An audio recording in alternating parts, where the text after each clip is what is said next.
கரூர் துயர சம்பவத்தை தொடர்ந்து மக்களின் பாதுகாப்பை உறுதி செய்ய ஓய்வு பெற்ற காவல் அதிகாரிகள் அடங்கிய குழுவை உருவாக்கியுள்ள விஜயின் தமிழக வெற்றிக் கழகம் அந்த மக்கள் பாதுகாப்பு படை மூலம் தொண்டர் அணியினருக்கு பயிற்சி அளித்ததோடு பல்வேறு ஆலோசனைகளையும் வழங்கியுள்ளது.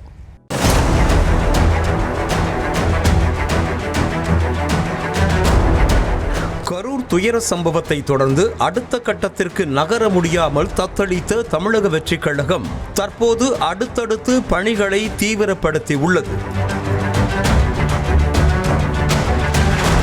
கரூரில் தவேக தலைவர் விஜய் பிரச்சார கூட்ட நெரிசலில் சிக்கி 41 பேர் பலியான சம்பவம் ஒட்டுமொத்த இந்தியாவையே உலுக்கியது.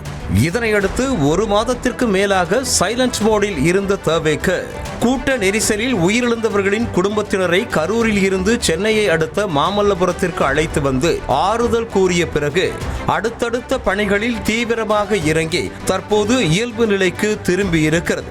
ஆறுதல் கூறும் நிகழ்ச்சி முடிந்த அடுத்த நாள் முதலே நிர்வாக குழு அமைத்து உத்தரவிட்டதோடு அறிக்கைகளையும் வெளியிடத் தொடங்கினார் விஜய். இந்த நிலையில் விஜயின் பிரச்சாரம் மற்றும் மக்கள் சந்திப்பு கூட்டங்களில் மக்களின் பாதுகாப்பை உறுதி செய்யும் வகையில் ஓய்வு பெற்ற காவல்துறை உயர் அதிகாரி ரவிக்குமார் தலைமையில் திட்டமிடல் குழு உருவாக்கப்பட்டிருக்கிறது. இந்த குழுவில் ஓய்வு பெற்ற டிஎஸ்பிக்களான சஃபியுல்லா சிவலிங்கம், ஓய்வு பெற்ற காவல் உதவி ஆணையர் அசோகன் உட்பட 10க்கும் மேற்பட்டோர் இடம்பெற்றுள்ளனர். தவேக உருவாக்கிய இந்த மக்கள் பாதுகாப்பு படையை கொண்டு அக்கட்சியின் தொண்டர் அணியினருக்கு பயிற்சி மற்றும் ஆலோசனை வழங்கப்பட்டுள்ளது. சென்னை பனையூரில் உள்ள தவேக தலைமை அலுவலகத்தில் நடந்த ஆலோசனை கூட்டத்தில் பங்கேற்ற தொண்டர் அணியினருக்கு பிரச்சார நேரங்களில் கூட்டத்தை எப்படி ஒடுக்குவது என்பது குறித்த ஆலோசனைகளை ஓய்வு பெற்ற காவல்துறை அதிகாரிகள் வழங்கினர்.